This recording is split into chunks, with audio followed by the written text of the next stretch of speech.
So I was born in America and raised here, and I moved over to Israel in 1993. So if you do the math, I'm almost 53. It's about half my life in Israel, half my life here. So I married my wife over in Israel. We have 3 children. Her name is Sarah Liberman, if anyone knows the singing world in Messianic Judaism. She's an artist. Registered investment advisor. I have my license personally, and my firm's license is held with the Israel Securities Authority. And I'm a wealth manager, and my firm takes care of people that want to invest in Israel, although I have experience also investing on Wall Street. What I'm going to do here is I'm going to play a little kind of video to give you an idea visually of what investing in Israel is all about, why do we do it, a little bit more about Israel, and then we'll go ahead and get started in some of the meat. Israel is a nation which is rich in antiquity, bustling with life, and full of opportunity. Throughout their history, they have pushed the limits, beaten the odds, and have become known today as the Miracle Nation.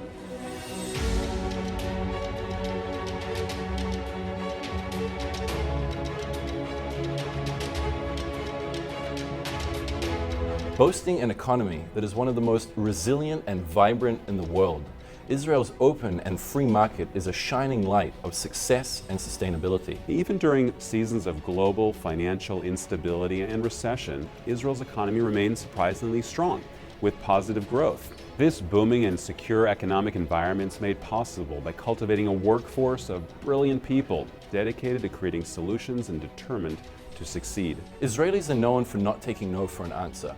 This is part of the entrepreneurial spirit that drives innovation, from high-tech energy and construction to communication, defense, and agriculture, and in turn leads to breakthrough and disruptive technologies that have left a monumental and lasting impression on every continent in the world. Israel's financial market has become one of the most fertile and attractive international investment destinations. And so while we build and we propel Israel forward, we can benefit from its success.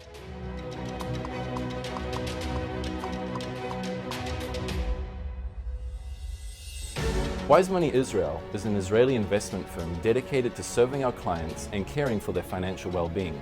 Whether individuals, corporations, or non-profit organizations from around the globe, we prudently manage our clients' portfolios and guide them into the Israeli capital market. Having successfully invested hundreds of millions of shekels, Wise Money Israel has earned its reputation as a trustworthy and secure home for investment capital. Partnering with the largest and most well-known brokerages in Israel, our firm offers stock and bond investing directly on the Tel Aviv Stock Exchange. We assist our clients to diversify their capital by investing in leading Israeli companies in the shekel, giving them an alternative to their local holdings. With a high level of integrity, professionalism, and personal client attention, Wise Money Israel clients have enjoyed solid returns on their investments year over year. Not only do we aspire for your investments to succeed, but we want you to succeed as you help Israel lead and shape the world toward a bright and promising future.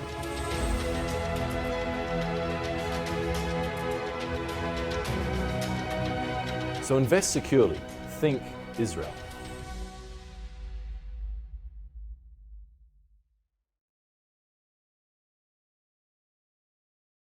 Okay, so hopefully that gave a little bit of an understanding of why Israel is where it is today. There's a lot of innovation going on. We're going to talk about a lot of different aspects of why we want to invest in Israel. And we're going to start with actually diversification. So how many of you today invest in a capital market, in stocks or bonds, mutual funds? Okay, good. Now, if you're in mutual funds, by definition, at least in the capital market, you have diversification, but that doesn't necessarily mean you're diversified in your global holdings. There's obviously lots of different asset classes. There's real estate, there's precious metals, there's stocks, there's bonds, there's venture capital. There's all kinds of different ways of course, investing your money. So what you're looking for is all the time, can I be invested in a diversified way? If we look at even the Bible, it talks about diversification. The book of Ecclesiastes down here on the screen, it says, send your resources overseas, Ecclesiastes 11, for in time you will see a return. Divide your merchandise among 7 or 8 investments, for you do not know what calamity may happen on the earth. And so basically the concept here was Solomon was sending out ships of grain into different markets. And he was saying, don't rely on putting all your eggs in one basket, having one ship going in one direction. Spread out your wealth. Try to make sure that if something bad happens here, maybe something good will happen here. And that's the concept of course, diversification in investing. So what you might want to consider is having companies outside of the normal companies or markets that you're generally investing in today. Most people in the United States and around the world have what's called the home bias. And the home bias is, I like investing where I live. I like investing in companies I know. I go shopping and I see the company and I want to invest in Costco stock. So like, okay, Costco I understand and I want to invest in, that's normal, and that's not bad to invest in companies that you know. On the other hand, if you're only looking at one particular country, okay, you're investing in American stocks, and as long as the American economy does well, usually the stocks will do well in America.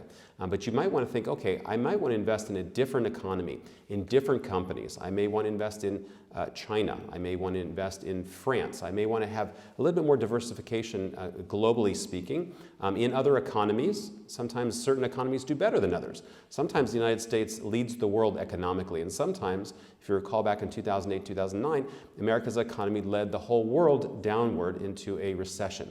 And so you want to be exposed to different economies, different companies.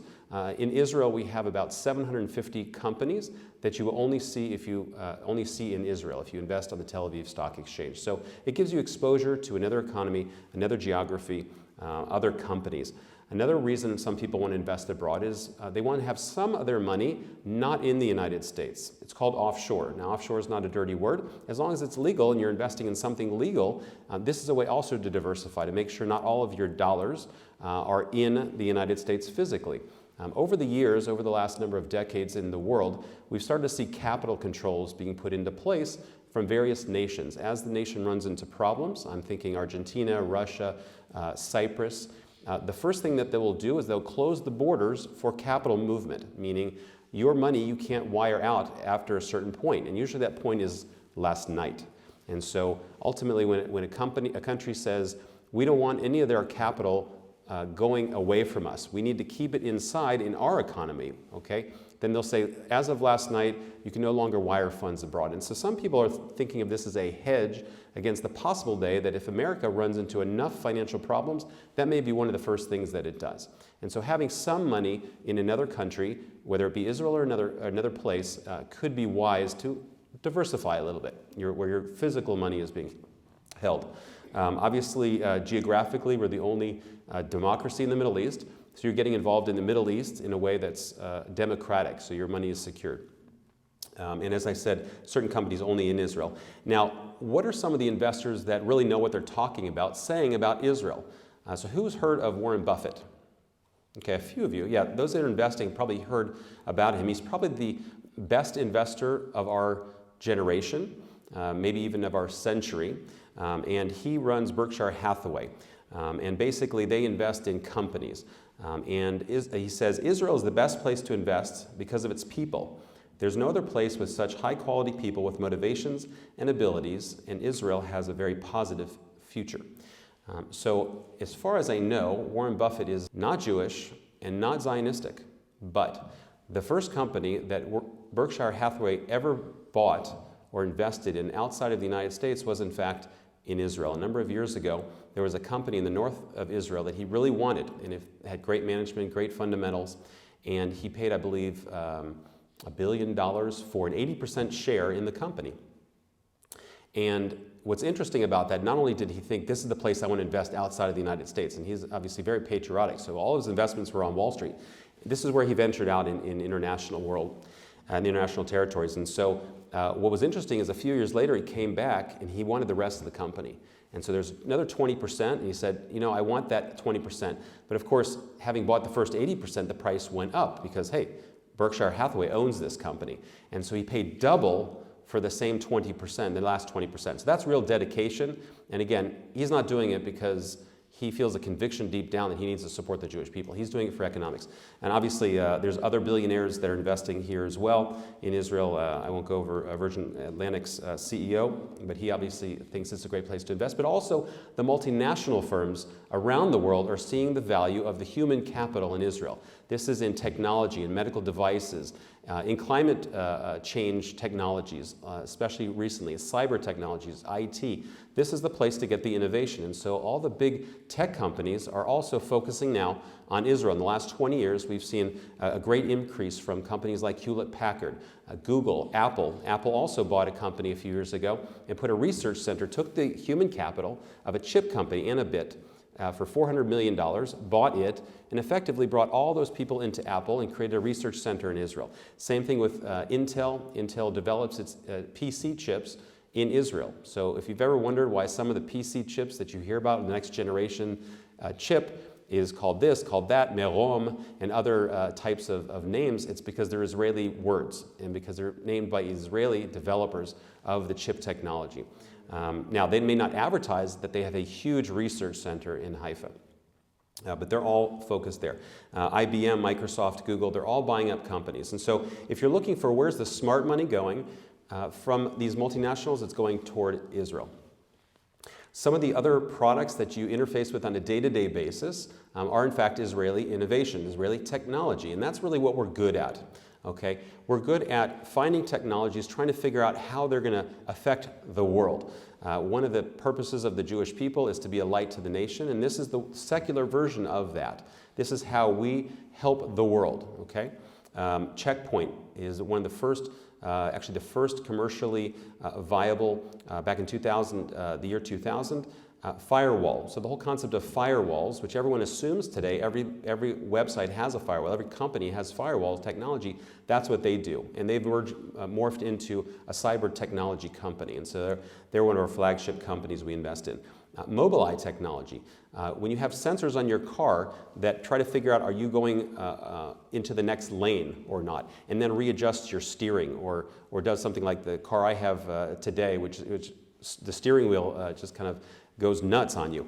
This is from a company called Mobileye. It's a visual, artificial intelligence-based technology which tries to figure out where are all the people, where are all the cars, and the self-driving cars, it's coming from technology developed by Mobileye. Anyone who tried to get here today, including myself, used Waze or Google Maps? Anybody? Okay, so Waze technology was developed in Israel a few years ago. By a startup company. I actually know one of the founders. He is probably really rich now because the company was sold for $1.3 billion to Google. And so what's today powering Google Maps, all the navigation within it, all the traffic control to tell you don't go here, there's a traffic jam, that's all built on Israeli technology. Amazon Kindle, if anyone reads digitally, that's developed in Israel. The disk on key. Anyone have a disk on key or a thumb drive? The whole flash technology, which is used in all of our cell phones, was commercialized by SanDisk, which is in fact an Israeli company. WhatsApp, anyone use any of the social media, WhatsApp equivalents, Skype, instant messaging, that was all started in Israel as well. And the last one, you may not have heard of it, is on the top right is SodaStream. Anyone heard of SodaStream? Okay, good. So that's an Israeli technology. And they were attacked. Anyone heard of BDS, Boycott, Divest, and Sanction Movement? They were actually one of the first to be targeted because they actually have a plant in Israel across the Green Line, meaning in Judea and Samaria, the biblical homeland of Israel. And so they were targeted because they're an Israeli company. Okay. Other impacts that you may or may not know is Israeli technology. And the reason I bring out the Israeli technology, besides to pat ourselves on the back of how great we're helping the world, is because you want to be where innovation is. You want to know that my investing, when I'm going to invest in a country, I want to know that there's lots of good things happening with that country. I want to know there's a future for my money. I want to know that my money is going to be growing because it's going to be investing in things that are making cool stuff, things that are helping people in the world. So for example, water conservation and desalination. This is one of the areas that Israel is expert in. Okay? Anyone heard or use drip technology, drip irrigation? Okay, some farmers or background farmers in the past know about drip irrigation. Instead of having sprinkler systems, which are somewhat wasteful of water, this is just putting these rubber or PVC tubes all around your garden, but it could also fill a whole desert and basically make the desert bloom, and that's what Israel needed to do, which is actually scripturally prophesied. And so drip irrigation, invented about 40, 50 years ago in Israel, still being used around the world today. There's another device at the bottom right.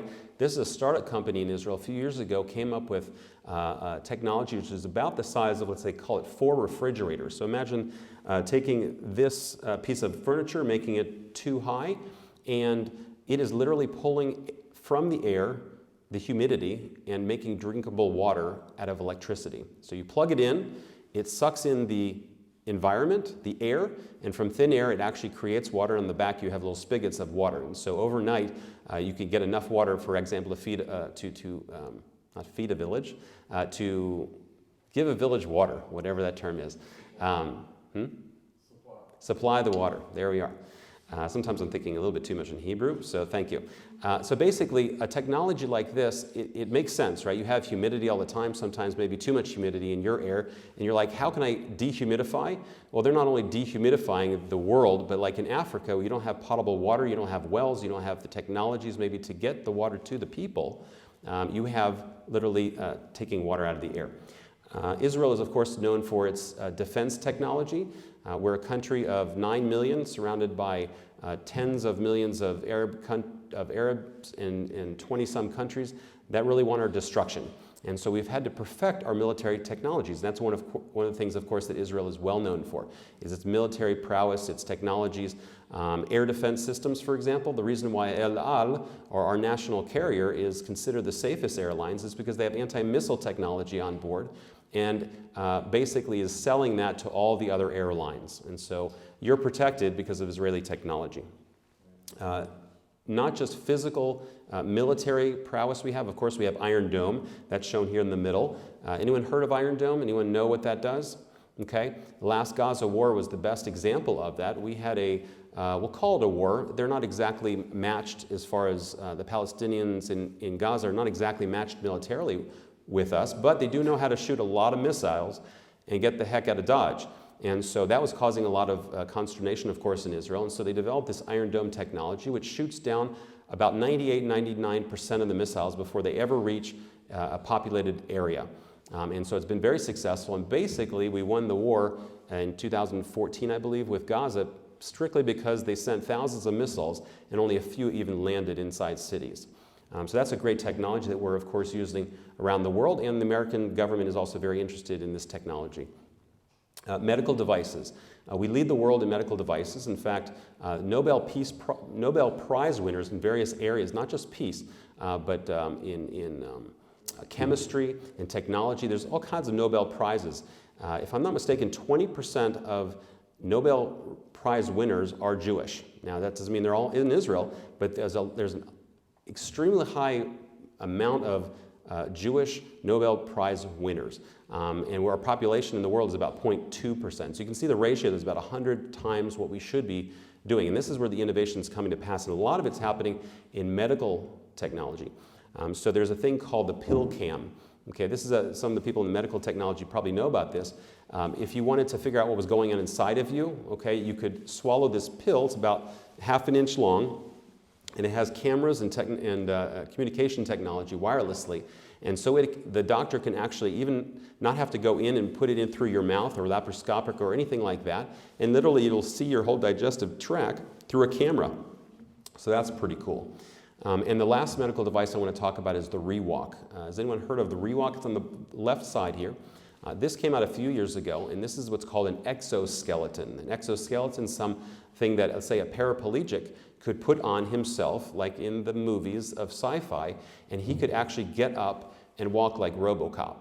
And that's what's literally happening. The lame are walking, not by healing, but by medical devices in Israel.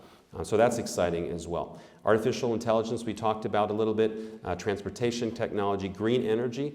One of the things that Israel looks always for is, since we're a small economy, we have only 9 million consumers, we have to figure out things that are sellable around the world. We have to figure out what's the next thing we're going to be able to sell hundreds of millions of products or hundreds of millions of this service.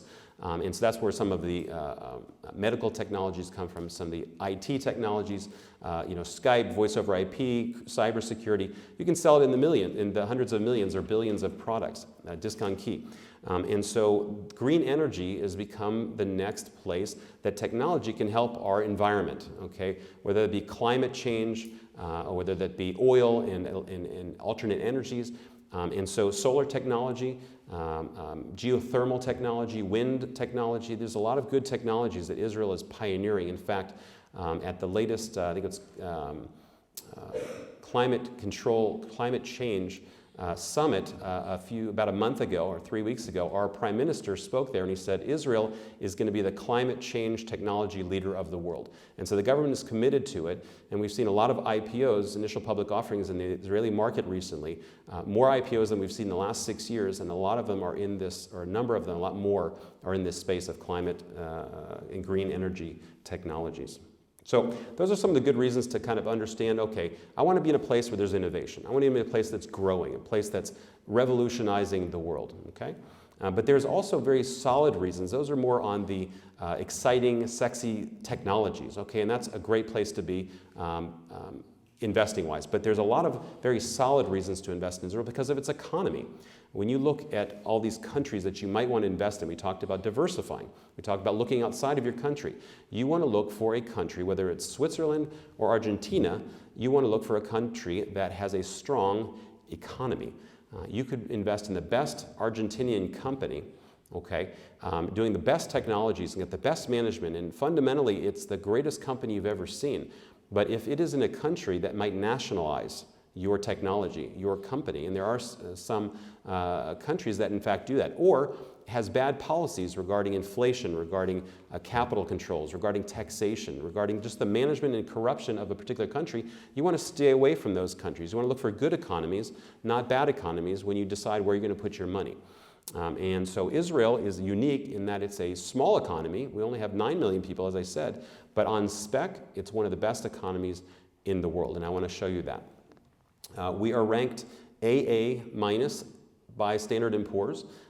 If you know Standard & Poor's, Moody's, Fitch, those are the international credit rating agencies that are looking at all the countries around the world and giving them a rating. How credit worthy are you? Are you really going to pay all your bills on time? Your bills being, in the United States, your treasury bills, for example. They could rate the United States, they could rate this country, or they could rate companies. They could say, okay, this company is credit worthy. If you invest in them, they will pay you, let's say you're in bonds, they will pay all your bonds back. And so you get a AAA rating. And then you have AA, A, BBB, et cetera, all the way down to C and D. Once you get to D, you're in default. Okay, so this is the range. There's pluses and minuses, of course, for each. So the United States and a number of Western nations in Europe had been for decades rated by S&P and Moody's as AAA rated. All right. Now, anyone know when that changed? 2008, 2009, the latest, or the one before Corona, the latest crisis economically was what's called the Great Recession. And basically, that is when the United States lost its AAA rating, as did a number of the Western European nations, because suddenly the creditworthiness of the United States wasn't what it used to be. They're not necessarily going to always pay back all of their debts for sure, no matter what. And so these were all downgraded after the crisis because Standard & Poor's was kind of embarrassed. They give this great rating of AAA, but suddenly people are investing in the United States and losing money. And it wasn't quite clear if the United States was actually going socialist or going to be able to survive and be solvent in certain ways, especially the banking system. So they dropped down from a AAA down to a respectable AA+, and I'm still a citizen of the United States. I'm a dual citizen. So if I put on my American hat, it's a shame that the credit rating went down. But at the same time, in the same few years, Standard & Poor's was raising Israel by 2 notches. And so we're now up to AA-, just a little bit further away to AA+ of the United States, which is, I think, amazing for such a small economy and really kind of shows you how good the economy is managed in Israel. We've only been around for about 73 years in our modern version. Obviously, the people have been around for thousands of years. But for a 73-year-old nation compared to the United States, I think we're doing pretty decently. Inflation stability. We are ranked, or have been ranked in the past, as number one in inflation stability. What does this mean? First of all, our inflation is usually sub 1%. We're talking 0.5%, 1%, maybe 1.5% a year or two there. But it's very stable, meaning it's going to be, if it's 0.9% now, it's probably going to be 0.9% next month and 0.9% the next month, and maybe it'll make it to 1%. So there's not a whole bunch of volatility. You know what you're signing up for. When you get a shekel, you know a shekel is going to be a shekel for a long period of time, and it's not going to be eroding, and that's what essentially inflation is doing, is eroding your currency. You still have the same amount of money, but that money buys you a lot less. So who is concerned about inflation in the United States? Anyone been concerned about it? It's a major concern now. Specifically, you've got a lot of money printing. You've got a lot of the administration doing a lot of infrastructure projects, a lot of money printing, and there's a lot of debt in the United States. And we'll focus on that in a slide or two. But basically, the inflation in the United States is already up to 6.2, 6.8%, something in that range, which is really high. And so while you have $100, that $100 is now worth probably $94 compared to last year. All right, so that's what that is. Israel also has very stable inflation, but has been going up slightly. So we've been about 1% for the last number of years. We're now at 2.4%. Okay, so it's still, we're going up with the rest of the world. There's supply chain issues around the world. But ultimately, we're able to keep our inflation a lot more in check. Our debt to GDP, and we'll talk about debt, we've been able to keep our debt in check. And so this is some of the economic data of Israel, is a strong economy which is very stable. We have central bankers that are some of the best in the world. They've been rated A among the people that rank central bankers. The central bank has a lot more control over the economy than the Knesset does. Okay, the Knesset being our legislative body doesn't control, well, technically it controls certain things. There's a finance committee, etc. But ultimately, the major decisions of the economy, should we print more money, should we raise the interest rates, these are decisions that are made by the professionals, specifically the governor of the Bank of Israel and all of his huge staff. They're the ones, it's like the Fed chairman, okay, in the United States. If he had the control to run the economy the way he wanted to run it versus the way Congress wants to run it, you would see a lot less debt in the United States. You'd see a lot more growth. You'd see focus of the economy on the things that matter to an economy and not to this sector, this district, that district, etc. Okay? So that's why the central banking is very key. In fact, Stanley Fischer, anyone heard of Stanley Fischer? He was our central banker a few years ago. He was actually the thesis director for Ben Bernanke. And so if you remember the Fed chairman, Ben Bernanke, who guided the United States somewhat through the global crisis of 2008, 2009, well, he learned in his university studies from our central banker. So that's kind of cool. I mean, if I remember correctly, Stanley Fischer is now the second in command at the Fed in the United States. So that's the caliber of our federal central bankers. We have a growing population. That's always important in an economy. There are economies around the world, especially in Europe, that they have a population problem. They are not growing their population. Their rate of birth is less than 2. So you have 2 parents. If they're not producing at least 2 children, your economy is getting smaller. Your people are getting older, and there's no one to replace that growth for your economy. And so that's a real danger in European countries. The United States, I think, is over 2. Israel is way over 2. There's a lot of people having lots of babies, especially the religious people in Israel. So it's a growing economy, growing population. And historically, unemployment is very low. We've come back after Corona to about a 4.5% unemployment rate. So that's important also, that we have the economy working for us. People are working in the economy. So those are some of the signals of a good economy. I want to go over a few charts. Who likes math and charts? Show of hands, a few. Okay, so if you hate charts and hate math, turn yourself off for about 5 minutes, set an alarm, and come back to me in 5 minutes. Those of you who like charts, you might find this interesting. So gross domestic product, anyone know what that is? Yeah, sort of a little head nodding here. We're looking at gross domestic product is ultimately a measure of how much your economy is growing. Okay, how much you're able to generate. What is your income as a nation? So you've got GDP, or income of a country, is similar to income of a family. And debt, of course, is the government has debt just like a family has debt. And so you're always looking for, are we growing our nest egg? Are we growing our economy? Do we have more income than we have debt? And so economists look at, is a country growing? Are we generating new things? If a country is generating more income than it is spending, just like with a family, you're healthy. And that's a place where you want to invest, in a healthy family or in a healthy country. So we look at GDP across, let's say, since 2004. What we see here on the left side in dark blue is Israel. Israel's GDP over time, compared in the same year to light blue is OECD. That's a group of about 30 different nations, approximately. The Western developed nations of the world, the United States, Japan, UK, France, all the big nations of the world.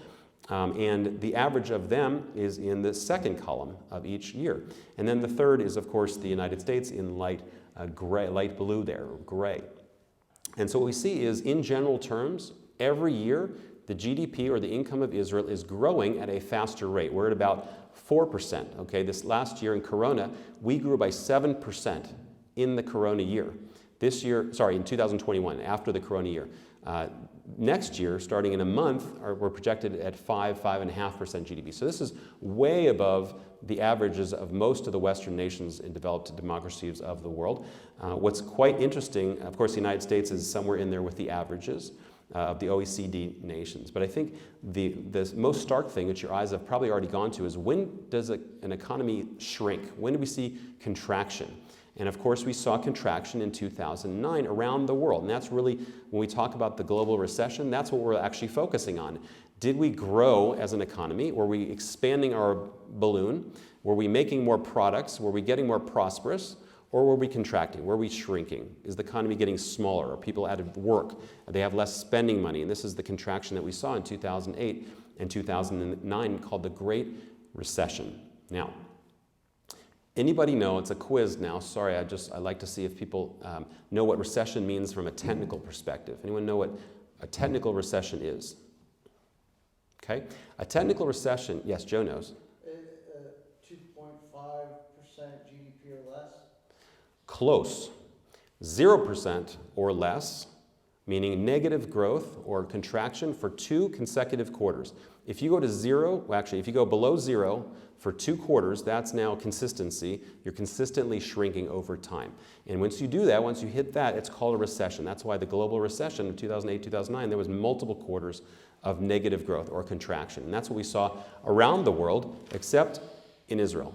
Israel never went through any contraction. In fact, the lowest quarter, if you look on a quarterly basis, was 0.0% growth. There was one quarter, because the world was shrinking its buying power, trillions of dollars were being wiped out, especially on Wall Street.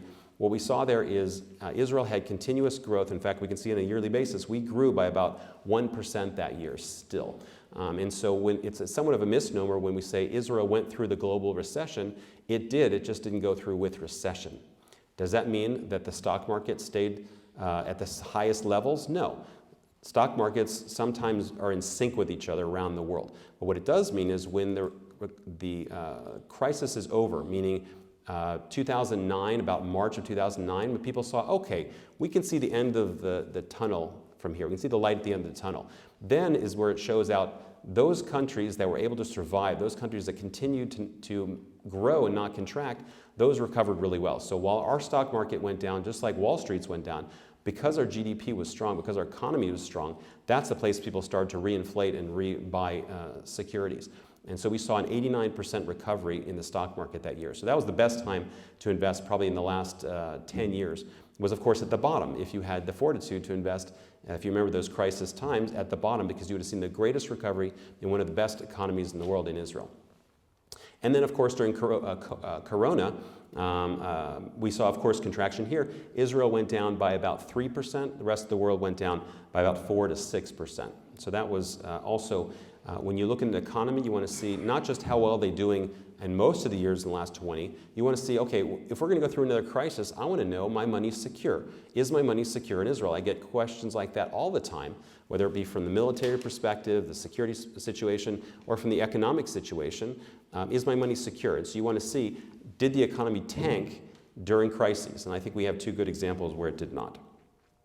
Another measure of economic stability of a country, when you're considering this country or that, is the debt to GDP ratio. Now, debt of a country is as bad for a country as it is for a family. To the extent that you have a lot of debt, you're spending a lot of your income to service that debt. You're looking to pay back to the bank, or if you're a country, you're paying back to the rest of the borrowers of the world. And so it's a real drag on an economy. And so what economists look at is they compare, and if you ever want to go to a website that's really good at comparing countries and where this data comes from, it's called tradingeconomics.com, tradingeconomics.com. And so you can look up and do these charts yourself and see on various measures, unemployment, debt to GDP, all kinds of these measures that economists look at, how well are we doing? So we're looking at Israel in the blue columns there. Israel over time, using the left axis, has been at about 68% a decade ago, and we're seeing steady decrease of the debt of Israel as compared to its gross domestic product. It is going in less and less debt over time compared to its income. So that's great, and it's been the envy of a lot of other economies whose debt to GDP is over 100%, more debt than they have income. We've been steadily, as you see on the left axis, going from 68% all the way down to an enviable about 58, 59% right before COVID. And if you look on the right axis, now that's the United States. I took as a measure the United States. We see the dotted black line. That's actually the debt of the United States over time using the right axis. So the United States about 10 years ago started about 95% to GDP, debt to GDP, which is very high just in and of itself. But what's more concerning is the growth of the debt over time over the last decade. And you've heard about this, but when you see it graphically, it's shocking. And what you want to see is something going down, not going up. Okay? And obviously we got to a place in which, with the spending going on in Corona, both economies had to pump money into their economies to keep people employed or keep people on the dole, so to speak, until they could get back to work. So it happened around the world. How did it affect us and how did it affect the United States? So Israel was at an enviable 58% debt to GDP. We popped back up to 71%. So for this year at least, we're back at a place where the debt is going back to 71%, maybe set us back 10 years. Economists are looking at in Israel that's going to go back down again. So next year's presentation, we're probably going to see that the blue charts are back down in the range of 2016 probably, which is still down in the 60% range. So still good, 71%, a little bit higher, but nothing compared to what the United States did with its debt and pumping all the money, and that's only 2020. When we start to see some of the effects of the 2021 printing spree with the new administration, we're probably going to see it go much higher. But we're currently in the United States at 128% debt to GDP. So our debt is more than we make. And as you know, on a family basis, that's not anything good. Inflation, okay? So we talked about the importance of inflation. When you're investing somewhere, you want to look for a good country, a good economy, a stable inflationary environment, and you want to see low inflation. And so here's a graph of the last 10 years also, approximately, of Israel and the United States. Israel, of course, being blue, blue and white, and green in the United States. And Israel's inflation has been approximately 0 to 1% over most of these years. So you see the stability, but it's also interesting the level that Israel's inflation has always been a lot lower for the last 10 years than the United States. The United States has been okay. We see green, we're talking about it started about 3%. That's a little problematic, but it's been at the 2% range approximately. So it hasn't been a problem in the United States until this last year, and then it went up considerably. And economists really are looking at that now as the next major crisis potential in the United States. So we're at 2.4% inflation, United States at 6.2%, highest in 30 years. All right, who knows what the currency of Israel is? This has got to be an easy question. The shekel. Okay, good.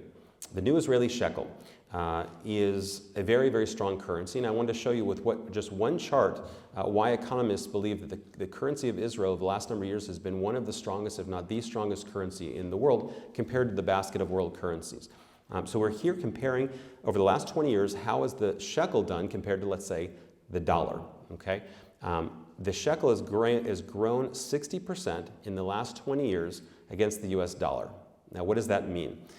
That means that if you were to invest 20 years ago, convert $100,000 into shekels, okay? You would have converted about a rate of 5 to 1. You'd have 500,000 shekels. Let's say you decided, I'm not going to invest. I just want to put my money in shekels. That's all. I don't want to take any risk. I just want a different currency. I want some diversification. that $100,000 would be worth $160,000 in shekels today, because the exchange rate is now about 3.1. And so you would be able to buy back those dollars, and you'd buy back $160,000. So this is the strength of this currency over time. Now, not every year we're going to see, let's say, an average of 3% growth over the dollar. But for the long pull, we've seen a clear pattern, as you see, that is the green chart there is the dollar getting weaker and weaker and weaker. And recently it's been even more scary because the dollar exchange rate has gone to a level it hasn't been in 26 years. And as you can see, there's no support left anymore. It's broken through its support levels, technically speaking, which at one point was 3.4, and then it broke through in the bottom to 3.3, 3.2, and this is the dollar just getting weaker and weaker and weaker. Once it went to 3.2, and below that, there is no historic support level at all. And so there's really not a whole big case from a technical perspective, at least, that it's going to be supported. Now, the Bank of Israel stepped in a year ago when it went to that same level. As you can see, a year ago, which is that little spike next to the 3.11 on the left side, and they intervened and they said, we're going to buy 30 billion US dollars, the government of Israel, and we're going to try to therefore prop up the dollar. We're going to try to make the dollar stronger. We're going to try to weaken our own economy, ultimately, our own currency, because it's not good for exporters. And so there's an incentive for each country to try to weaken its economy, which is the United States is doing great, but not necessarily good for the average investor.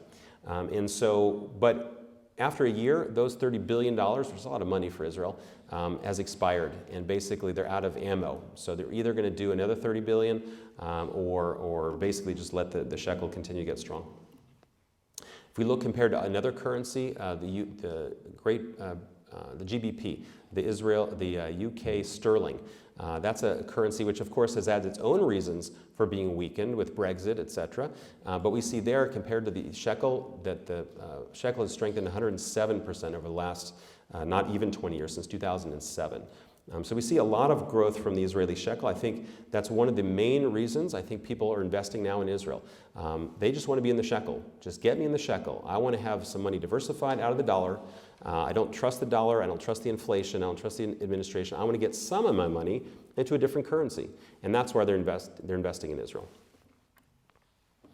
But you don't want to invest in a country that has bad stock performance, okay? You want to invest, your shekels may be growing in value or maintaining their value. The cost of purchasing power is sustained. You also want to know, I'm going to make some actual shekels growth. I want investments to grow, and at the same time, I want the currency that they're denominated in to grow.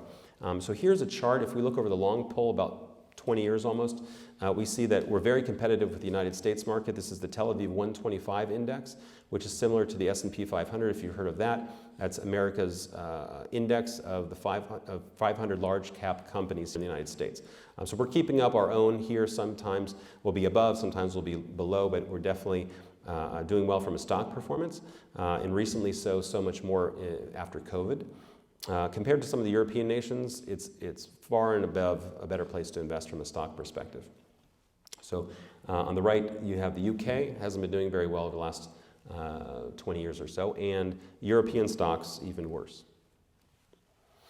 How are we doing on a local basis? How are we going to do on our investments? What can I expect from my investments? And here's the caveat that I had on the disclaimer page, that obviously as an investment advisor, I have to tell you that future returns are not guaranteed and not necessarily can be based on historical performance. But we can look at the history, and if we look long-term enough, we'll get a general idea of what we're probably going to experience over the next decade or two as well. So any given year, we're not necessarily saying you're going to make money, you're going to lose money, you're going to make a ton of money or not. I'll get into some stats in a second about what we've actually been able to produce. But on a long-term basis, if we look since the latest crisis before COVID was the Great Recession, so we're looking back about 12 years, how much has the stock market made in Israel? So the Tel Aviv 125 has made 10% compounded annual growth rate. So that's not 10 times 12 years, 120%, it's closer probably to 200%, because it's compounding and it's a good percentage. So 10% on 10%, that your 100 turns into 110, turns into 121, 132, so it's compounding all the time. So 10% annual average growth rate compounding. Tel Aviv's small mid enterprise stocks, that's the mid caps. Those are taking a little bit more risk in the stock market. Those are some of the more innovative stocks that haven't grown yet. It's good to have some diversification in those as well. Those have returned 14% year over year. So even if you were looking at the index, I just want to be in the index. I want to invest in the largest companies in Israel, or I want to invest in the mid companies, all 60 of them. I want to get diversified. This is the kind of performance you would have made over the last 12 years or so. But then you might say, Evan, I just want to be a conservative investor. We have a lot of investors that are conservative. They're excited about the stock stuff that I talked about before.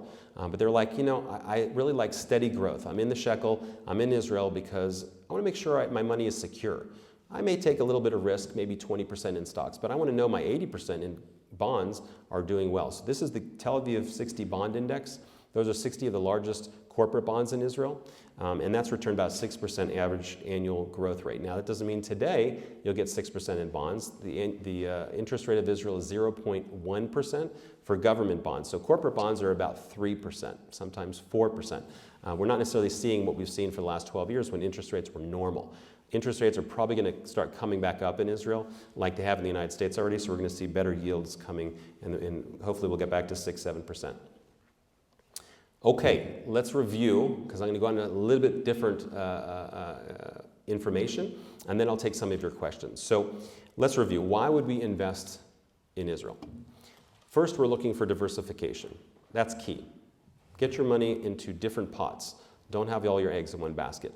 We're looking for innovation. We're looking at Israel as being a place that's impacting the world, and we went over a lot about where Israel is impacting the world. You want to be in ground zero from a financial perspective if you can. If you can get in on an economy and a group of companies that are innovative, then you'll be doing well as far as your money will grow. You won't be alone. The billionaire investors of the world, the multinational firms, those that have analysts on staff to look at all the countries that are possible to invest in, they're actually coming to Israel. Israel has the highest foreign direct deposit more than, I think, any country in the world. There's more people putting money in to Israel to invest, whether it be companies, research facilities, startup companies. There's more money flowing into Israel, in fact, even than the United States. And that's not on a pro rata basis or a per capita basis. That's on an absolute basis. The amount of, I think it's this year's $30 or $40 billion are being invested in Israel just this 1 year. We're looking for a strong economy. We went over the rating of Standard & Poor's and Moody's. We're looking at high growth rates. That's important. You want to know that your economy is growing because that means your money will likely grow with it as well. We're looking for low government debt. We reviewed that. And we're also looking for low inflation and a strong currency. And I think that was pretty clear to everyone, not just in this room, but in the world of economics, that Israel's currency is very strong. In fact, I just sent Joe an article a few hours ago that talked about the reasons for some of that are long-term trend reasons. It's not like 1 year, 2 years, 4 years it's been doing well. It's been doing well for the last 20 years. And there's some structural reasons why it is and why the Bank of Israel is having a hard time fighting that strength, even if it wanted to. And of course, we're looking at strong performance in the stock and the bond market. That's key if you want to actually make money in the economy, not just off the currency. Other reasons why some of our investors come to Wise Money Israel to invest in Israel could be from a biblical persuasion or from a spiritual conviction that you have about Israel. So obviously when you're investing your money, you want to put it where your heart is. You want to put it where your convictions lie. You want to put it in a place where you believe in. And a lot of people are, of course, believing from a scriptural perspective that Israel has a great future prophetically. And that we're starting to see with the regathering of us as a nation from all the corners of the earth that we're going to, again, be the head and not the tail financially. We're going to be the lender nation, not the borrower. An interesting statistic is that Israel is already a lender nation, a lender nation, not a borrowing nation. And so there's an actual economic measure to this called the current account balance, the current accounts. And so we have a surplus on a current account basis for the last 2 decades. The United States has a negative, they're a borrower nation, we're a lender nation. You may want to stand with Israel. You may want to stand with the Jewish people. You may want to support the Jewish people. I believe in supporting the Jewish people. I'm kind of biased because I'm Jewish and I live there. But you may want to support the Jewish people and you want to say, okay, I want to support what you're doing there. I want to support the growth of your nation there. Or I may want to just go against this current politically correct woke trend of what's called BDS. So I described that a little bit before. It stands for Boycott, Divestment, and Sanctions Movement. It's a Palestinian movement that tries to cause nations and firms and institutions and your mutual funds to divest from Israel, to take their money out of Israel as leverage to change the policies politically of the nation. And so what they're trying to do is, for example, give the Palestinians a state in Judea and Samaria, in our biblical homeland. Well, how can we do that? Obviously, militarily, it hasn't worked. So what they're going to try to do is influence people from a politically correct perspective to say, well, that's apartheid. Look what they're doing to the Arabs. Of course, the Arabs have the best of all the nations around us as far as economically and democracy, but they don't look at that. They say they're oppressed people. They can't have their own nation in Judea and Samaria. And so we're going to ask for JP Morgan and Bank of America to take all their investments out of Israeli companies. And so that is a movement. It has some traction for the last number of years. And so if you're looking to counter that, you would actually want to invest in Israel to counter the divestment. You want to put your money into Israel as they're trying to pull their money out of Israel. Obviously, we talked about Israeli companies, Israeli people. You may want to support the people. There's obviously a trickle-down effect. As you invest in the companies, they're able to do more. They're able to pay more to their workers. They're able to create new assembly lines, new technology centers, and that's hiring more and more Israelis. And their salaries are going up. They'll be able to spend more, et cetera, so the country grows that way. There's a world demand for technology, which doesn't seem to be going away anytime soon. We saw an example of this, of course, in Corona. The world is turning much more digital nowadays. Facebook changed its name to Meta to talk about how digital we're going to be in the future with avatars and shopping online and all kinds of interesting things. May not be good for the end times, but as far as the technology is going there. And the question is, are we going to be part of supporting technologies that maybe will help the economy, help the world that's coming out of Israel? And inflation protection. We talked about the low inflation of Israel, but in addition to that, if you're looking to invest also in bonds in Israel, corporate bonds, many of them are protected from inflation, meaning they're linked to the Israeli CPI, Consumer Price Index, and so you'll make, let's say, 3% plus inflation. If inflation is 1%, you'll make 4 shekels on the 100. If inflation is 10% in Israel, you'll make 13 shekels. Now, 13 shekels, it'll cost you 13 shekels to buy whatever you're going to buy last year, or it'll cost you 10 to buy what you could buy last year for 1. So ultimately, you'll have 14 shekels. It'll cost you more, but you're going to keep up with your buying power that way by being linked to inflation. Okay, good. We got it. We have strength to listen to a few more pieces of data, and then I want to open up for some questions. Achieving investment performance. Why would you invest now, not only in Israel, but with our firm? We are licensed by the Israel Securities Authority. There's about 108 firms that are licensed to manage money in Israel of Israelis or people outside of Israel. Not many of them, in fact, I don't know really of any, that are turning to the international crowd to invest in Israel. They don't see that as something that's so valid. We saw that as a niche. We saw it as a calling, actually. When I founded the company in 2010, that there's not much known in the world about how to invest in Israel. And I thought, the wealth of the nations is coming to Israel. It's in the Bible. It's going to happen. We significantly outperform Israeli stock benchmarks. And so here we were talking about these benchmarks, Tel Aviv 125, and how well that's doing compared to other benchmarks of the United States and other nations. But in addition to that, we're not just putting you in the indexes of Israel. When you invest through Wise Money Israel, we have our own staff that does internal research, what's called fundamental-based research, if you're familiar with fundamentals versus technical analysis. And we've been able to, for an internal rate of return, outperform by far the indices. And so I wanted to give you the stats on that, just in case you're trying to figure out how well is your firm doing for your clients. And we have some clients in the room. So you can talk to them afterwards about their performance if they're willing to talk about that. So after fees, on a US dollar basis, before tax, at 100% stock. Now, obviously, a lot of our clients are not 100% stock. But those that are taking all of their allocation for that money and saying, I just want Israeli stocks, okay? Over the past 3 years, we would have returned to them 120%, 127% on a dollar basis. Now, it sounds phenomenal because the index itself returned a paltry 61%. But I say that tongue-in-cheek because either of those numbers is incredible over the last 3 years, considering 2020 stuck right in the middle there was one of the hardest investment years we've seen in the last decade, of course. But we've been able to double that because ultimately we're picking out certain stocks that we like better. We think they're going to outperform the index, and I think we've been very successful in that.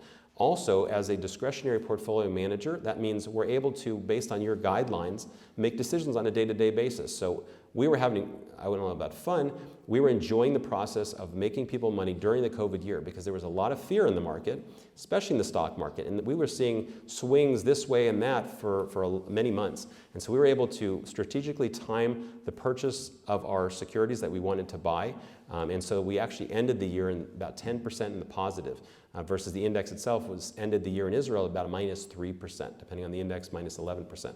And so this is what we've been able to do for the last 3 years. This last year has been phenomenal as well. This is a Corona recovery year.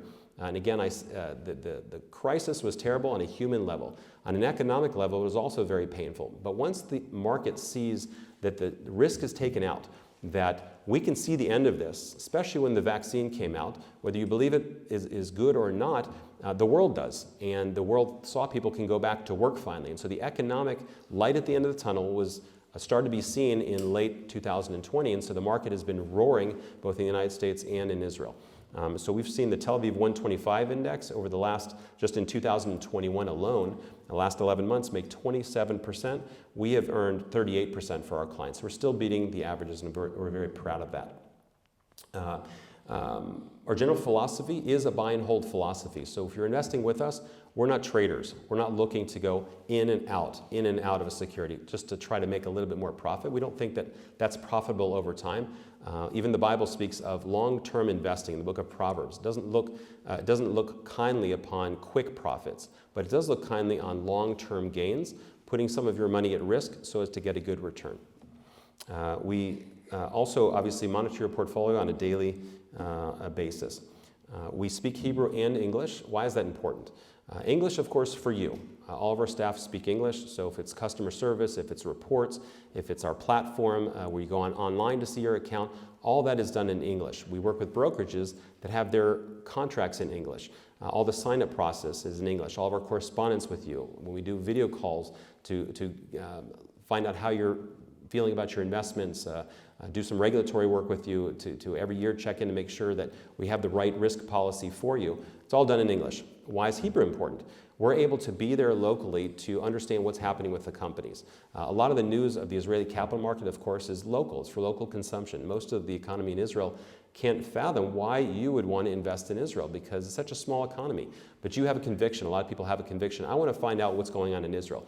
And so they've created for us this platform in English as well, so you can see everything in English, but Hebrew is basically the lingua franca of Israel, and so it's good that we're able to read the quarterly reports, find out the news when it happens, and that usually is happening in Hebrew for us, and that's our job, is to bridge that gap. You want to invest in Israel, but you wouldn't speak Hebrew, and so we do this, we speak Hebrew, understand it, invest for you, and are able to report to you and talk with you in your language. So like I said, all of our brokerage platforms are in English. Your periodic reporting is in English. We work with clients, hundreds of clients around the world in about 30 different nations. So we're very adept at the needs of your country, of your tax needs, of your regulations, etc. We're trustworthy. I think a few of the people here in the audience can attest to that. And we build and manage a portfolio that's tailored to your needs.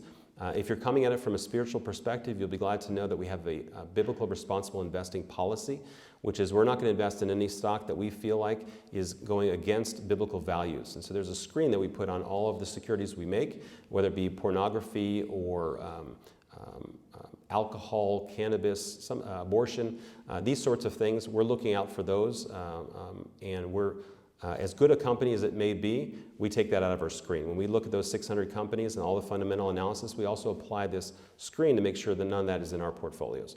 As a company and also with our portfolio that we invest, but also of client portfolios specifically. We have a great customer service team, and we have very high ratings for our customers that they stay with us for many, many years, some more than a decade now. Okay. Practically speaking, Tel Aviv Stock Exchange is where your account is traded. Okay, Tel Aviv, not because it's in the city of Tel Aviv per se, although it is, it services the whole country. Basically, there's over 500 stocks, 500 ETFs, almost 700 bonds, and 1,600 mutual funds. Those are all traded in the shekel on the Tel Aviv Stock Exchange. Now, Securities were traded in Israel even before Israel became a nation. 1935 it started. But when Israel became a nation, the Tel Aviv Stock Exchange was founded in 1953. It is regulated by the Israel Securities Authority, of course, which is the equivalent of the Securities Exchange Commission in America. And it's also regulated strictly by the Knesset. We have our license through the ISA as well. As I talked about, there's a lot of IPOs going on in Israel, more so than we've ever seen in the past. The total market capitalization is about $800 billion. So we're not talking about such a small economy from that perspective. Stocks traded daily about $2 billion. So you've got a lot of liquidity going on. Obviously, it's all in the shekel, but just to give you an idea of how much it is in dollars. So you can get in, you can get out. There's no penalty to stay in for a day or for 10 years. There's no penalty. You have to be in for a certain period of time. And there's also some historical collaborations. Anyone heard of the Abraham Accords? Okay, 1, 2. Okay, so this is essentially a new thing that's happened that's never happened before in the history of Israel as a nation in the last 70 years, that the Arabs actually want to make peace with us. Certain nations, specifically Bahrain and the UAE, but more nations recently as well, decided, okay, we're done with being at war with Israel. Economically, we want to be in partnership with Israel. And that has now finally become as much as important as destroying us from a biblical perspective, that Islam wants to destroy Judaism and Christianity. They said, you know what? What's really more important for us is the welfare of our people, financially, economically. We want to be part of what's going on there. There's just too much of a compelling case. And so that finally rose to the surface, and we had historical accords that were done with the President of the United States and Prime Minister of Israel and the leaders of these nations. And so now, because of the Abraham Accords, we're starting to see collaborations both at the government level, Tel Aviv Stock Exchange with their exchange, private industry, and banks. So we're going to see that's going to open up a lot of opportunities in the market as well. And there's a number of nations that follow. Sudan, likely Saudi Arabia shortly. So that's a good thing for our economy as well. We invest through brokerage firms. Wise Money Israel is what's called a discretionary portfolio manager, which you would know as a registered investment advisor, which means we don't hold your funds. We don't want to hold your funds. We don't want to be in the business of being the custodian of your funds, because you can't do that in Israel legally anyway. So your funds are held at a local brokerage. Brokerages in Israel and also brokerages abroad that have the ability to trade in Israeli securities. And so we have a number of different platforms, which total about 1.2 million customers, even more, I think, since I wrote this presentation. They hold about $340 billion. So that's where your funds are. They're not held with our firm. When you sign up for an account with one of those firms, we get what's called a limited power of attorney to be able to make security transactions for you. We buy and sell. We buy and sell. And we decide what we buy and when. We decide what we sell and when. That's our job. And we convert currencies as you need it, of course, from shekels to dollars and vice versa. That's what we do. We don't hold your funds. When you have cash in your account, you'll have shekels. The first thing we do when clients transmit their money from any country in a wire transfer, it goes directly to the bank of the brokerage, which doesn't go through Wise Money Israel. Bank-to-bank transfer over the international wire transfer system called SWIFT. And usually the first thing we do is convert it to shekels. We want to get you involved in the shekel, and obviously we're going to invest you on the Tel Aviv Stock Exchange in shekel-denominated securities. And we talked about that. Account types. What kind of account can you have that trades on the Israeli market, whether in stocks or in bonds? You can have an individual account, just you. You can have a joint account with your wife, your business partner, your daughter, your son, your father. You can have an organizational account. This can be a company, LLC, LTD, Inc. This can be a partnership. This can be a nonprofit. You can have your 501(c)(3) or any nonprofit organization also invest in Israel. You can have trust, and you can have a minor account as well at a particular brokerage. So we have a number of different account levels. We've got clients at $100,000. We have clients at $5-6 million, and everywhere in between. And the assets under management is what sets your management fee. We start at 1.35% for a minimum investment of $100,000. We actually start a pilot program at $75,000. Most people come in at $100,000. At 1.35%, and the more funds you add, it goes down. And so management fee goes down 1.2%, 1%, and below. The process. In general terms, most people go to our website and they sign up for a video conference, free video conference with one of our representatives. He'll walk you through. He'll determine, okay, you want stocks or you want bonds, not because he's going to do the investment questionnaire with you, but just to kind of determine which brokerage works the best for you. What country are you from? Do you want stocks? Do you want bonds? These sorts of questions. Then he'll direct you to one of the brokerage firms where you open your account. He'll walk you through your account. He'll help you to complete the forms. They're online forms. They're all in English. Depending on the brokerage, you either sign digitally or you sign physically, and you electronically wire your funds. We will work with you, a licensed portfolio manager will work with you to determine what your investment objectives are. Again, we have clients on the spectrum of risk from ultra low risk. I don't want any in stocks. I want to know corporate bonds in Israel, in the shekel, and I'm making 3%, and I'm okay with that. Or we have clients that are 100% stock. They're like, okay, $100,000, $200,000 for me, that's chump change. I want to know that this money at least is invested in those innovative stocks you're talking about. And so they're going to take the maximum risk, so to speak, of 100% in stocks. And a lot of people in the middle, mostly people want some of each. They want to know a little bit of their money is invested in stocks, maybe 30, 40%. But I want the majority to be in corporate bonds. So we'll walk that through. There's clients that want to tailor their portfolio.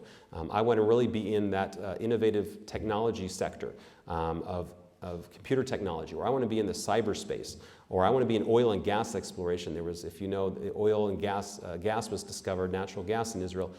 The largest discovery in the last decade was made in Israel. And so they want to be in that technology or those companies because they haven't discovered oil yet, but where there's gas, there's usually oil. So people have their different preferences. Some love banks, and they want to be invested in banks because banks typically do well in all kinds of economic environments.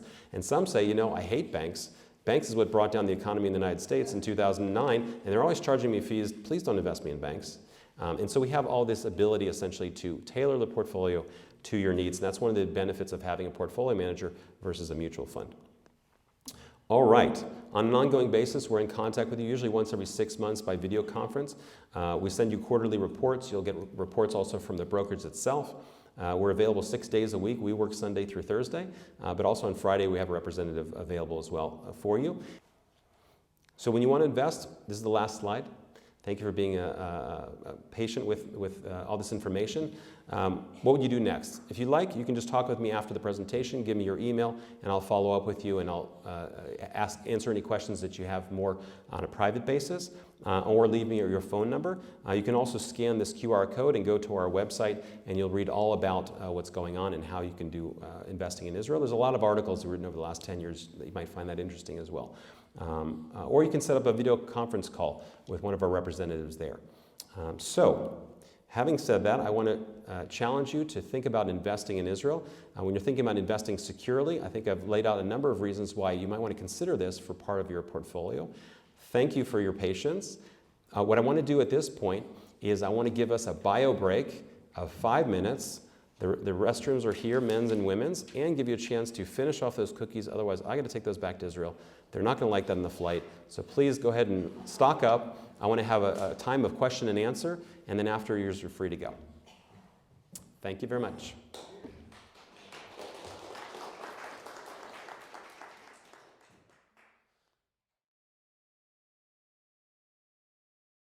All right, we're going to start it with questions. We have a microphone that we're going to send around here so we can get the question. Yes, Matt is going to ask a smart question. No, I'm serious about there's no dumb questions. The questions that you have in your mind are likely the questions that someone near you has as well. So this is a dumb question, Yes. I guarantee it. So part of the process of setting up the account, it sounded like it involved like a conference call or a Zoom call with somebody over at Wise Israel Capital, and I'm just wondering what time zone are we working on there? Am I on this call at 2 in the morning? No. Okay, great question. What's the time zone? When you work with an Israeli portfolio manager like ourselves, how does that work as far as video calls, etc.? First of all, let me answer before this time zone issue. You don't have to get on a video call with us. We do a lot of work through email. We'll send you the forms and PDFs in email. We'll send you the links you need. You'll do it all electronic, etc. So you don't have to do a video phone call with us. We like talking with you. We like seeing you, but you don't have to do that. So everything is asynchronous, if you will, offline through emails if you want to go that way. If you want to have our help, let's say, in figuring out, okay, what does the form mean on this place? I want to do it electronically. Can you help me? We can do a share screen with you video-wise. What are our hours? Our hours in Israel are approximately 8:30 a.m. And usually till about 6 p.m. Sometimes I'm there till 8 or 9 for certain clients that are on the west coast, for example, of Israel, of America, sorry. If you're on the east coast, which I assume most of you are, that's only a 7-hour time difference with Israel. Good question. All right, yes, the gentleman in blue. So my question is about tax rates. Yes. So you said that you don't have a lot of turnover, churn, same Churn, thing. right. So you don't have a lot of turnover, so you're not going to be looking at capital gains taxes, et cetera, probably dividends, interest, that sort of thing. Is there a tax schedule? What kind of taxes are we looking at on the Israeli side? About taxation is one of our frequently asked questions, so I brought it up on the screen. Ultimately, there's no taxation in transferring funds. If that was a question of yours, if I transfer money over to a different country, is there taxation? No. The rules globally, in general, are when you're transferring money, that's not a tax event. A tax event, of course, is only when you realize a gain. You've actually made money, and the government wants part of that money as taxation. And so only when we make a transaction that is a sale at a profit. Now, profits can come in multiple different ways. Not just from a sale. Obviously, there's capital gains. You buy Teva, Israeli stock, at 100, and it goes to 110. Well, now you have 10 shekels of profit. So instead of writing down, I bought Google for 100 and sold at 110, you're going to say I bought Teva at 100 and it would be sold at 110. We'll give you those tax worksheets at the end of the year so that you can file easily. But it's the same taxes, 1040, IRS, same rules, short-term, long-term, the whole game. I pay capital gains in Israel because I live in Israel, okay? You will not pay because you do not live in Israel. So you're on your own recognizance. You'll get the full 10 profit of shekels, and then you'll have to, on April 15th of the year following that sale, report that 10 and pay whatever you need to pay. Hopefully you have tax credits and you won't have to pay. Another type of gain that a lot of people would have, especially if they're in stock, is dividends. Now, dividends is the one type of gain that is in fact paid in the country where the stock was incorporated. So let's say we're talking about Teva. Just a drug manufacturer that some people might know, one of our 600 stocks. So you bought Teva in Israel and it paid you a dividend, let's say 3 shekels in a particular year. Around the world, the rule is wherever the company is incorporated, so in this case Israel, you pay Israel tax on that dividend. And then you get a tax credit here in the United States. You'll never pay double for that same gain. If you pay there, you won't pay here. If you pay here, you won't pay there. So that's good news. So we talked about capital gains, we talked about dividends. Bond interest, also not taxed in Israel. So if you are just a conservative investor, you have bond interest, and you get paid 3 shekels a year on a particular bond, you will pay that here only, you'll not pay anything in Israel. So for the most part, our American clients see most of their gains through capital gains and bond interest. Does that mean you have to fill out a Israeli tax form? Do I have to fill out Israeli tax forms at all when I invest in Israel? The answer is no. In fact, people in Israel do not have to file taxes, if you could believe that. Israel trusts the people less than the IRS trusts you. And I'm just curious about mutual funds and fees on these Israeli vehicles. That's a good question. And the reason I listed mutual funds here is just to show the breadth of the Israeli market.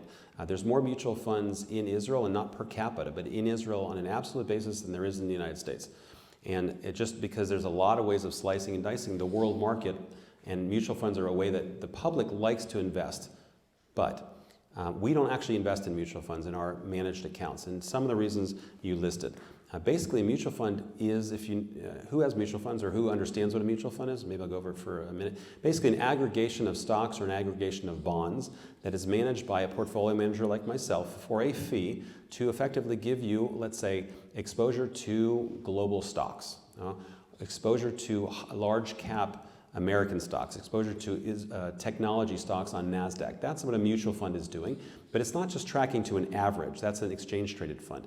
A mutual fund actually has some expertise that someone's going to tell you know, I like Zoom, I don't like Google. Okay, and so a mutual fund does that, but it does it for a fee, and a lot of the fees are what Matt was referring to, where they feel hidden. Now there are disclosures, but ultimately they may say 1.5% management fee, but there's other fees involved, okay? And sometimes there's even fees to get out early. That's some of the reasons why we don't invest in mutual funds. Our expertise is in fact to beat the market. We're going to manage those funds. We don't want to put you now yet again into another manager in Israel that's going to take another 1.5%. And oh, by the way, there are tax ramifications for investing in mutual funds that we don't want you to have. The American government, IRS, doesn't like, for about the last 40 years. I did call to ask, and I'm just unclear when I'm looking at the account. Does all of the money get in, like, so it all went over to you, and then it looked like it didn't all go into stocks? Like, were you sort of dollar cost averaging it into the market? Is that what you do? And Okay, over good how long of question. a period until it all goes in? Okay, so Caroline has an account, an IRA account, and immediately put them in the market at the current prices. What we do typically is we ramp up the investments over time. We're watching the market all the time. We have a recommended list of stocks that we're researching all the time, about 20 to 25 stocks and 20 to 25 bonds that we're looking at all the time to make sure those are the best selections for you. And over time, we change those. And so what we'll do is we'll typically put about half of the money in at the beginning. We'll convert all your money to shekels. That's usually the first thing we do almost in all cases. We don't usually wait and try to dollar cost average for the conversion to shekels. We want to get you into strong currency. But if you're in stocks, for example, we'll ramp up maybe 50% now to get you involved in the market, start making some money, start your time clock ticking for some of those dividends. But we'll also wait on 50% and we'll try to get in at better cost bases. So for example, the recent drop in the Dow, about 3-4% in the last 2 days of trading on Friday and Thursday, it presents a great opportunity for us to buy stocks. Why? Because the whole market around the world usually goes down with such an event. And it is a global event, the new variant of COVID. And so a lot of people will be indiscriminately selling all markets. And so you'll see markets go down. Now, I noticed in Israel it didn't go down very much, actually, on Sunday when it reacted to those 2 days. But ultimately, we'll see aberrations of this stock went down 3% today, but it's not related to COVID at all. And it's in sympathy, so to speak, that the institutions decided we're selling today because, oh my gosh, this is going to be the next terrible variant. And that means they sold everything. And so we'll see opportunities to buy certain securities. We'll keep a certain amount of cash in accounts so we don't have to raise cash, sell something to buy something. And that's how we get up to our 100% in stocks. On the bond side, we typically invest at the beginning all of it because there's no real cost bases you're going to get. You're usually going to buy it at par value, around 100 usually, and it's going to be pretty steady around 100. And so what we're looking for there is the time value, meaning you're getting closer to your quarterly interest payment. And so the more money we have in for a longer period of time, the more money you'll make on bonds. Going for the last, yes, Joe. Joe has a question. Do you want me to use the mic? Yeah, go ahead and use the mic. I have a three-part question. Wow. One is, so with COVID and the shutdown in Israel and the repeated shutdowns and lockdowns, how has that affected the market over the course of the last year and a half, 2 years? And what is the forecast based on, not taking into account this new Omicron, whatever, variant, you know, what is the forecast? I know that tourism is a big industry in Israel. Are hotels shutting down, or what's happening? Okay. That's the first part. Let me start with part one before I forget it. Okay, question, you heard the question. Basically, let me give you a history of what happened during COVID in Israel from an economic or the market perspective. We did see in February and March of 2020, along with Wall Street and every other market around the world, a major drop very quickly. And those people that were able to have the guts when it went down like a V pattern, which is got to what's called a capitulation moment, where people said, you know, this is not the end of the world. If it is, money's not going to matter anyway. This is going to recover. And so you saw a very quick recovery. It didn't go like a U pattern, which just kept down for a year, like we saw maybe in 2009. It was very sharp. Went down, and within a few weeks, it already started recovering. So we saw a very painful end of February, beginning of March, and then we saw recovery in April. And approximately a third to a half, depending on the stock, recovery already in the first month. Then it started flagging as we started to see, okay, how bad is it going to be, how much people are out of work, et cetera, et cetera. And so, but it was recovering essentially till the end of the year, until they started to have vaccines, et cetera. And so what we saw is, at the end of the year, we saw the index is down minus 3%, okay? But they'd gone down about 25% in that first 3 weeks.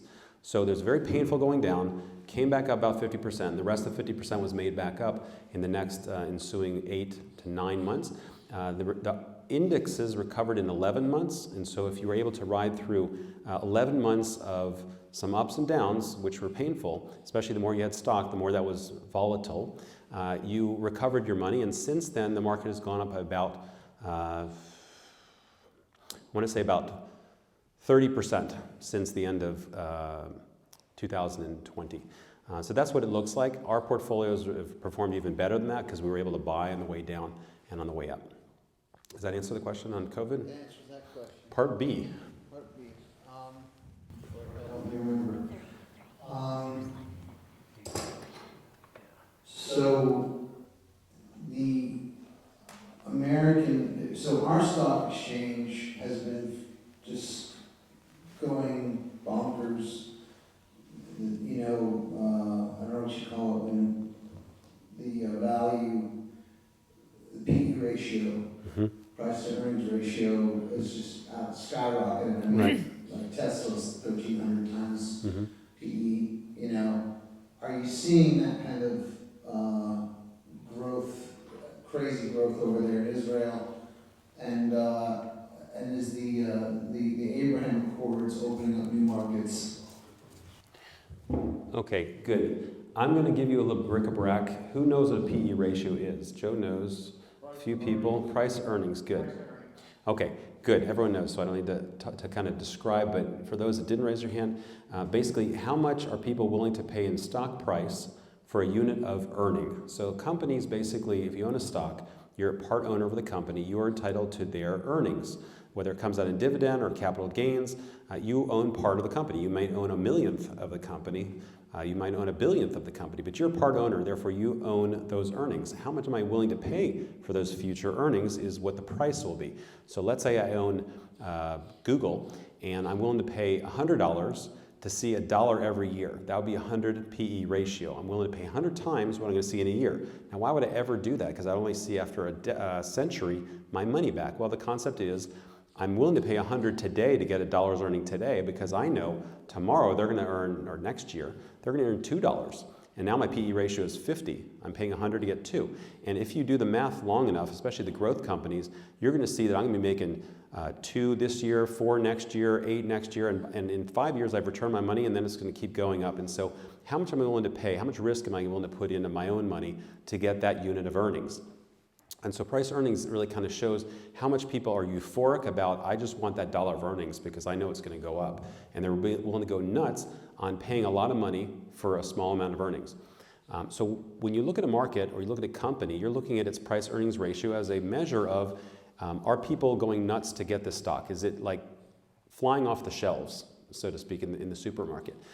When it is, it's one of two things. Either people are going nuts and they shouldn't go nuts, or maybe it's a Tesla, that if we'd invested in Tesla back when the price earnings ratio was normal, I would be owning a ton of good value there because the stock price just went totally up. Typically, if you're looking at a market and you take an average of the PE of that market, now it's balancing out for all those companies that might really be worth putting in 1,600 times my earnings, but it'll average out. So if we look at a market of the S&P 500, the 500 large cap companies of America, the PE ratio is about 31, I believe, last time I looked. That means people are willing to pay $31 for $1 of earning.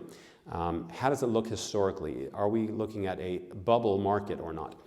If we look back at Wall Street, the 150 years approximately of history of Wall Street, we see price earnings ratios usually in the 10 to 20 range. People are willing to pay depending on the industry and how much risk there is. Certain industries pay more than others, or more risk because there's more growth. So 10 to 20, that's normal. And if I brought up a chart, you'd be shocked by the fact that in recent years, PE ratios have been going up in the 30s, and in fact, recently, I think a year ago, it was up at 38 times earnings, which is ridiculous. And so how does that compare to the Tel Aviv 125 index we talked about before? How is Israel's PE? We're at 16 right now. And so in the exact same time frame, we are half of the price earnings, meaning people are willing to pay half the price. So what does that mean? If in fact we're in a bubble, and I believe Wall Street is in some form of a bubble in the whole market, not tech bubble, but just people have gone after COVID into euphoria that I just got to get back in the money into the market. I got to get involved because I got to get on the escalator. And so people are bidding up the prices beyond what the economics show the earnings are going to be. And so when the bubble does burst, a 30 PE ratio is going to burst a lot faster and it's going to get back to that 10-20 ratio, and that's going to be painful. That's going to be half the price, 50% in price cut. If you're already in a decent range, and between 10 and 20 is considered not overbought, okay, it's not in Euphoriaville. Even if there is a burst of the bubble, there's nowhere much for it to contract. So you'll see less of a drop in price, and usually after the PE bubble pops, especially if it's in a different market, you'll start to see that those prices recover much faster because they're just more solid companies and people are attracted to solid companies. All right, part C. Part C. Sorry, forgive me. Well, he is sponsoring the event, so you got 3 questions. Wise Money Israel is a great company, but it's compared to like a Wells Fargo Advisors or a JP Morgan, it's very small. Mm-hmm.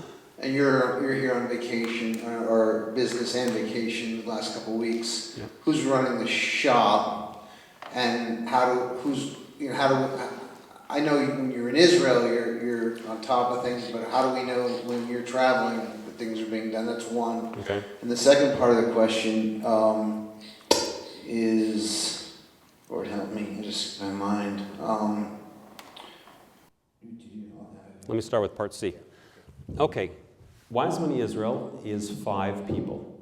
That is not Wells Fargo. What does that mean? First of all, while I'm in America, I am doing work, but I agree, I'm not full-time in that. When I'm talking with you right now, I'm not doing work for other clients. And so it's not all dependent on me. If I get run over by a bus, your money doesn't go under. Your money is not held with Wise Money Israel. I made a point of that because as opposed to maybe other places where if the company goes down, your money goes with it, that doesn't exist in Israel. In fact, portfolio managers can't hold clients' money. It's a security built into the system. They've divided custodians, banks, and brokerages from those people that actually make decisions on the money. And so your money is always held in your name at the Tel Aviv Stock Exchange when you own a stock or a bond. And if it's in cash, it's actually held at third-party banks in Israel, so it's not even held at the brokerage firm that your money is at. So they have all these securities in the system. Because we are a buy and hold establishment, we're looking for opportunities all the time, and that's what my staff is looking for. But we're also not trying to get in and out and do day trading. So the fact is, it can go 3 days before we buy a stock. We may not be buying anything this week, okay? And so you don't have to be concerned, I think, that is Evan on top of it. It's helpful when I'm in the office, and I haven't been to the United States for like 2 years. And in general, I travel 1 time a year for a week or 2. During that time, my staff is doing their work, and I think that that's workable. Question D. Yeah, and then I'm going to have one more question. When the U.S. stock market tanks, does Israel always tank with it? Or, for example, we had the Dow went down 1,000 points Friday. You know, talking heads are debating whether it's a buying opportunity or whether we're seeing the beginning of a potential recession. That's quite a bit. Well, it's about 3,000. Yeah, so they're debating as to whether we're going to see a bounce or whether we're going to see a collapse of sorts or a correction. My question for you is the history. Does when the U.S. market, which has gone, it's been in a frenzy here. Does Israel always go down, or does Israel ever hold strong historically? Good question. There's an expression on Wall Street: when America sneezes, the world catches a cold. And so there is a correlation. Usually it's correlated by time in general. The amplitude of the change can differ depending on what the event is happening. Is it an American-only event? Is it a global event? So if we're looking at COVID, it's a global event. So Wall Street's going to go down with everybody else. Let's take a look at 2012 to give you an example of Fukushima, if you remember the nuclear plant. That was an event that was more in the east. So we'd say that, Tokyo Exchange, Shanghai Exchange, those would be hit worse. And when you had Ireland, if you remember, they had a volcano erupt back in 7-8 years ago, I believe. And that affected more Europe, okay? And it affects certain types of industries more than others. So the airline industries, for example. You talked about, by the way, tourism in Israel is a big industry, but it's not in the publicly traded spaces very much at all. There was one holding that we had, for example, in a hotel chain in Israel and in Europe. It was hurt badly, but we saw a great opportunity to buy into that company, and they've reopened probably for the last 8 months already. And so, yes, we go down and up sometimes. Sometimes the amplitude is different. So maybe Wall Street goes up 2%, we go up 3%. Maybe Wall Street goes down 3%, we go down 1%, or we go down 4%. But again, we're looking for opportunities in individual stocks, not in the indices themselves. And sometimes we'll see contrarian stocks. When the market goes down in America 4% and in Israel goes down 3%, we'll see a stock that's contrarian, like Zoom was during Corona, that goes up 10%. So we don't necessarily see all correlation between all companies and all stocks and all markets all the time.